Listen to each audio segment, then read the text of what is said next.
Yeah, thank you very much, Honorable Speaker. Honorable Speaker, I also want to add my voice to the presidential speech.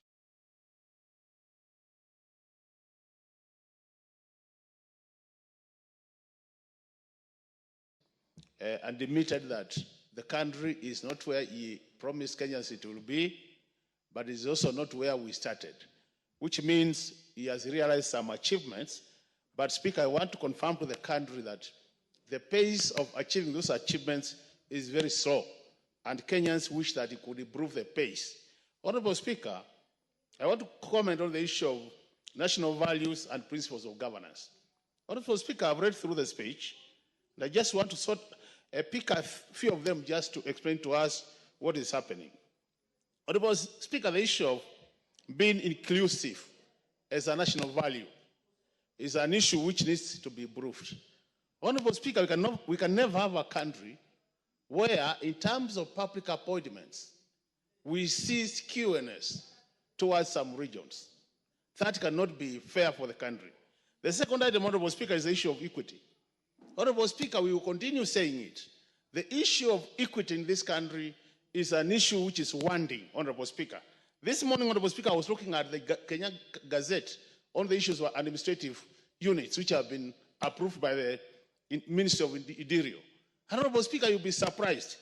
Some areas which really demand and require these additional units are not getting. And those ones which hardly require them are getting. Honorable Speaker, I do not have a country where some areas are getting favors and others are being left behind. So the issue of equity, Honorable Speaker, automatically requires some improvement. The issue of human rights, Speaker, as a governance issue, is also an issue which the country is not achieving the expected standards. Honorable Speaker, we have seen human rights of Kenyans being abused. And I think it's time, Honorable Speaker, when we talk about abductions, when we talk about people being shot, these are the issues which this country needs to improve. And we are saying the president is trying, as he did say in his statement, but I think there is room for improvement. And as Kenyans would want to see these areas being improved, Honorable Speaker. Honorable Speaker, I want to come to the area of corruption. It's good that there was an admission, Honorable Speaker, that we need to face this animal called corruption face on, Honorable Speaker. And the issue of Adani was very encouraging, Honorable Speaker. When I heard the president mention Adani and the cancellation of the contracts, that was very good. But see, Honorable Speaker, we have said Adani has also been mentioned to be also in SHA. How I wish that the element in SHA could also be discontinued, Honorable Speaker. Let me comment briefly about the economy, Honorable Speaker. Honorable Speaker, you know economic issues are not simple.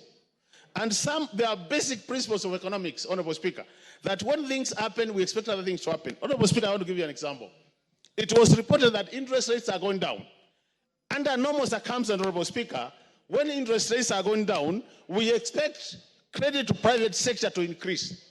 Honorable Speaker, you'll be surprised if you look at the figures which have been recorded. Honorable Speaker, the statistics are saying otherwise, which means we need to question this reduction of interest rates, Honorable Speaker. The other matter, Honorable Speaker, is inflation. And I think Honorable Boone did say it well. I hear so many of my colleagues talking about inflation coming down. If you look at the range, Honorable Speaker, the range which Kenyans is targeting is between 5 plus 2.5, 5 minus 2.5, which means we are within the range. But what is very surprising, Honorable Speaker, is that despite the inflation coming down, Kenyans are complaining about the cost of living. And the way I look at it as an economist, Honorable Speaker, is that the reason why the prices are coming down is because we have suppressed demand, that people have no money to buy, and since demand surpasses supply, then prices come down. These are basic principles of economics, and you can't change them, Honorable Speaker. So even as inflation comes down, we need to look at what is happening out there, Honorable Speaker. The last one, Forex, Honorable Speaker. The foreign exchange, Honorable Speaker, from 169 to 129. Those are the statistics, Honorable Speaker. But the question is, are we controlling this? Is it being controlled? We know we are under a flexible foreign exchange regime. But I suspect, Honorable Speaker, that these are not the market forces, Honorable Speaker. Even as we pride ourselves to our 4.8 months of reserves, Honorable Speaker, I ask myself, is these dollars, are they generated through exporting, or are these through the loans we are getting from IMF or the World Bank? And that these are the hard questions, Honorable Speaker. Unless they are answered, Honorable Speaker, we will be having what we call optics, and